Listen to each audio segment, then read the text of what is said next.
በፍቅር ያበደች ሴት ካሳየኸኝ እኔ የማይሞት ሰው አሳይሃለሁ። እኔ አይደለሁም ያልኩት፣ አስጌ ዴንዴሾ ነው። ሴት ልጅ በፍቅር አታምንም፣ ምክንያቱም ሰው አታፈቅርም። ሴት ልጅ የምታፈቅረው የወንድ ልጅ ብቁነቱን ወይም ኳሊፊኬሽኑን ነው። ብር፣ ቁመና፣ ደህንነት ወይም ፕሮቴክሽን፣ ይህ ነው ዋና መለኪያዋ። ይህ ደግሞ ፍቅር አይባልም።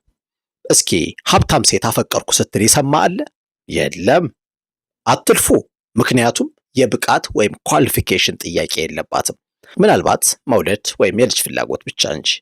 በተቃራኒው ወንድ ደግሞ ምንም ትሁን ምን መስፈርት የለውም፣ ብቻ በክብሩ አትምጣበት እንጂ። እያየን እንጨምራለን። ልክ አንጻራዊ ቢሆንም የተስማማ ብቻ አሜን ይበል። አስጉ። እውነትም አሰጋህን፣ በጣም አሰጋህን። አስገኘው አሽቆ ትናንትና ነው ይህንን ጽሑፍ በፌስቡክ ገጹ ላይ ያጋራው። በነገራችን ላይ ይሄ ንግግሩ ከ3 እስከ 5 የሚደርሱ እኔ እንኳን በቆጠርኳቸው የቢያዝነስ ወይም ደግሞ በእንግሊዝኛው ሎጂካል ፋላሲ የምንላቸው ተቃርኖዎች አሉበት። ምን እንደሆኑ ላሳያችሁ፣ እናንተ ፍርዱን ስጡ። የመጀመሪያው ጅምላ ፍረጃ፣ ጅምላ ጭፍጨፋ ልትሉት ትችላላችሁ። በእንግሊዝኛው ሃስቲ ጀነራላይዜሽን የሚባለው ነው። እንግዲህ አስጉ ምን ያህል ሴቶችን አውቆ ከስንት ሴቶች ጋር ቀርቦ ስንቶቹ ጉድ ሰርተውት ምን ያህል ጥናት አድርጎ እንደሆነ እዚህ ድምዳሜ ላይ የደረሰው መድኃኔዓለም ክርስቶስ ይወቀው። ነገር ግን እንዲህ አይነት ጥቅል ድምዳሜዎች በጣም አደገኞች ናቸው። ምክንያቱም የዓለማችን ሴቶችን በሙሉ አንድ ቅርጫት ውስጥ አስገብቶ የምታስቡት እንዲህ ነው ብሎ የመፈረጅ ጉዳይ ነው። ይሄ ለወንድም ለሴትም ቢሆን አጠቃላይ እንደው ጽንፍ የነካ ነገር ትክክል ነው ተብሎ አይታሰብም። ይሄ የመጀመሪያው ስህተት ሆኖ አግኝቼዋለሁ። ሁለተኛው የተቃርኖ አይነት ወይም ደግሞ ሎጂካል ፋላሲ ልትሉት ትችላላችሁ፣ አድሆክ ፋላሲ የሚባለው ነው።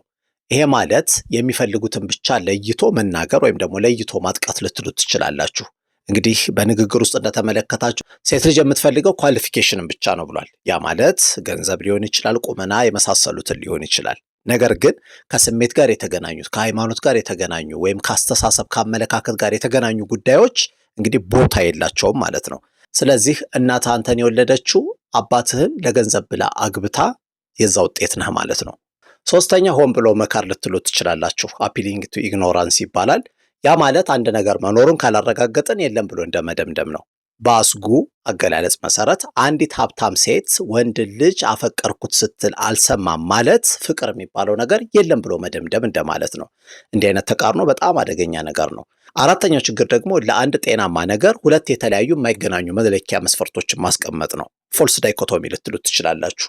ይሄ ማለት አንዲት ሴት በፍቅር አበድኩ ስትል ካሳየኸኝ የማይሞት ሰው አሳይሃለሁ ማለት ሲጀምር ሰውን ማፍቀር መለኪያው ማበድ ነው ብሎ የገለጸው ማን ነው?